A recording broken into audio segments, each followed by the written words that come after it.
we're talking about backseat driver in our business. Maybe you can explain a bit to the viewer, what do we mean with backseat driver? Yeah, I mean the regular explanation is that we all have that annoying friend that's always pointing out the errors that you're making when driving. Slipping the clutch, or driving too fast, or driving too close to someone. I mean, it's so annoying. So we all have that person. That's the friend, or actually ourselves looking in the mirror. Yeah, right. Could be ourselves. I don't know, but maybe you know better. I don't know. So yeah. Okay.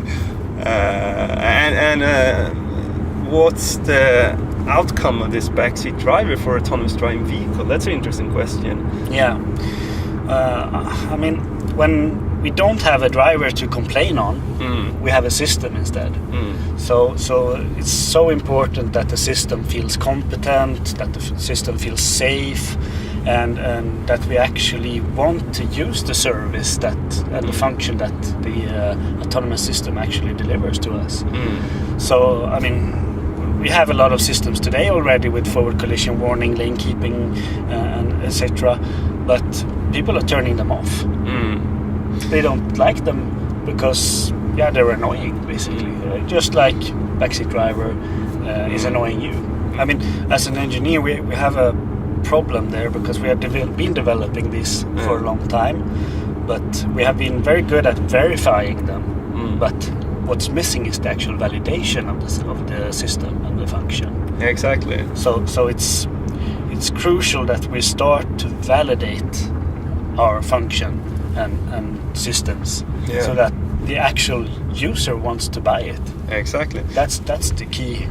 And just to be clear for viewers who's not working within this space, that what we mean with the difference verification is that you test according to the technical specification, and the system works from a technical standpoint. But the validation is that it works in the real world for the real end user. And that's a totally different challenge.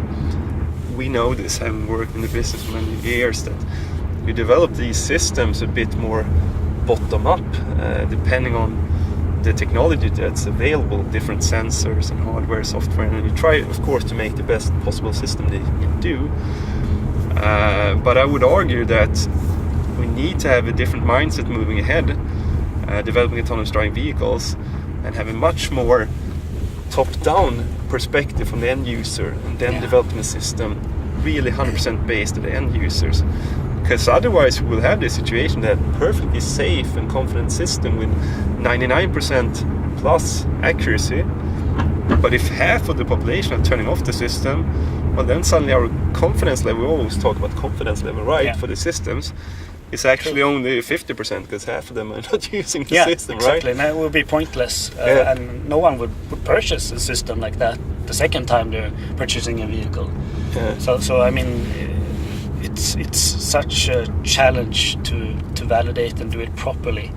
And this is the core of validation, to really realize that we need to adapt and develop the system for different type of end users. And I feel a bit that is still a bit of a learning curve here actually in the industry. I believe that, I mean, most of the engineers working with these kind of systems are very good at verifying that the ones and zeros are all adding up, and that the verification is properly done according to the specification and all this. But the validation part, many are looking away from that and always like, okay, it's at the end of the development cycle, so it's always cramped in, very short lead times, but it's such an important topic to actually get the customers to buy it. So that is very true, and I mean, it's also natural if you're a development engineer, and we have been that. It's even if you try to be objective and validate yourself and your function, that is really difficult. I mean, that's your baby, and it's really hard to. So it's an organizational question that needs to be addressed. Having worked in Germany, I mean, the Germans are very structured in their organizations, and back then at those OEMs, it was really divided between the development teams and the test and validation teams. So actually 3 different teams. And these were not even sitting in the same building on the same sites. Yeah. They should by default not really know each other. They should not be buddies. Yeah. So they could be really hard upon, the developer. Yeah, exactly. This is not good enough.